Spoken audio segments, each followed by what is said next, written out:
नमस्कार शेतकरी मित्रांनो, आपल्या स्मार्ट शेतकरी या यूट्यूब चॅनलमध्ये आपलं स्वागत आहे मित्रांनो. तर कोणी आपल्या चॅनलमध्ये नवीन असेल तर त्यांनी प्लीज सबस्क्राईब करून घ्या मित्रांनो. कारण जे मी व्हिडिओ यूट्यूबवर अपलोड करेन त्यांचं नोटिफिकेशन आपल्याला सर्वप्रथम मिळेल. तर आपण या आजच्या व्हिडिओमध्ये आपण कपाशीचं सर्व व्यवस्थापन कसं करावं तर ते मी आज सांगणार आहे मित्रांनो. तर आपली आज कपाशी पाहू तर आपली कपाशी सध्याला 4-4 पानावर आहे मित्रांनो आणि 5व्या पानावर उतरायला लागलेले आहे मित्रांनो आता ही. पण 4 पानावर कंप्लीट आहे मित्रांनो. तुमची कपाशी किती आहे ते कमेंटमध्ये सांगा. आणि मध्ये खूप गाळे पडले होते, खाडे पडले होते त्याच्यामुळं आपण परत कपाशी लावली मित्रांनो, जी की उगवून निघलेली आहे. आणि आपण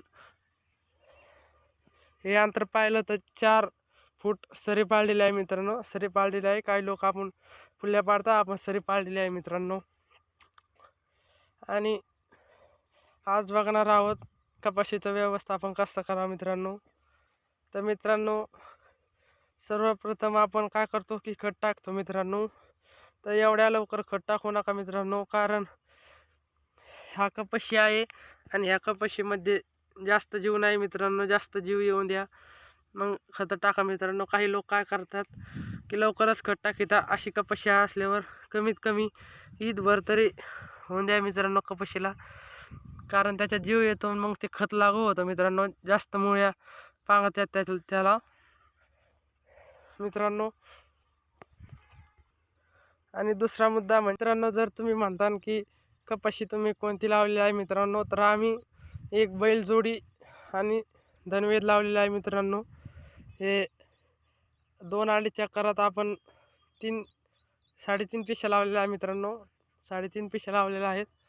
आणि 2 पिशी संपली की आपण 2 रांगी तुरीच्या लावलेल्या आहे मित्रांनो. की ते कळावं म्हणून की कुठून लावलेली आहे, कोणती पिशी कुठून झालेली आहे, जी की मी आता तुम्हाला तुरी पण दाखवणार मित्रांनो मध्ये लावलेले. तर मित्रांनो, हे आपण पाहू शकता की आपण असे तुरी लावलेली आहे मित्रांनो, की 2 रांगी लावलेला आहे. इकडं कपाशीची, इकडं बैलजोड लावलेली आहे आणि इकडं मध्ये इकडं धनवेद लावलेला, धनदेव लावलेला आहे आणि मध्ये 2 रांगी घातलेल्या आहे तुरीच्या. कारण कळाव इकडून इकडं बैलजोडी आणि इकडून इकडं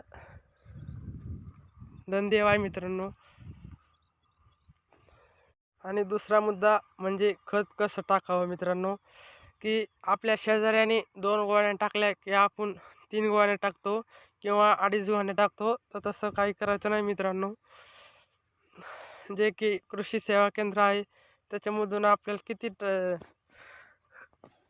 किती सांगतात, किती गोण्या एकरी किती गोण्या टाकायच्या त्याच्याच हिशोबाने टाका मित्रांनो. जास्त काही टाकू नका, कारण हे रासायनिक खतसुद्धा जास्त टाकलेलं काही बरोबर नसतं मित्रांनो. तर आपल्या कपाशीत खूप सारं तण उगवलेलं आहे, जे की केनपट उगवलेलं आहे मित्रांनो हे. आणि याच्यात आपण काय पाळी घालणार नाही, आपण याच्यात टिपटणार आहोत. कारण आपण पाहू शकतात की आपल्याकडे रोज पाऊस होतो, त्याच्यामुळं खाली ओलंच आहे मित्रांनो. आपण पाहू शकता की सारं खाली ओलंच आहे मित्रांनो, फक्त वरची पापडी वाळलेली आहे. आणि याच्यामुळं आपण टिपटा हाकणार आहे बैलानं.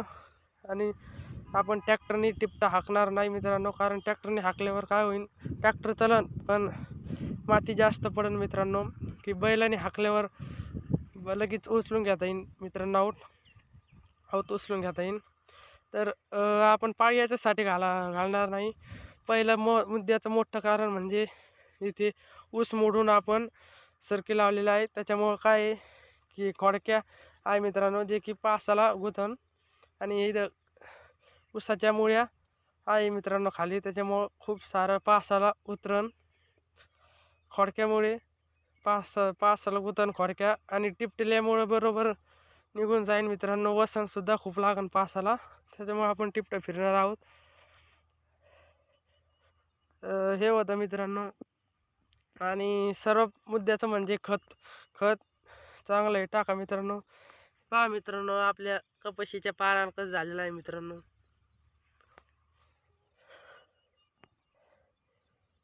हे होतं मित्रांनो काही व्हिडिओ. तर तुमची कपाशी किती किती पानावर आहे हे कमेंटमध्ये सांगा मित्रांनो. कारण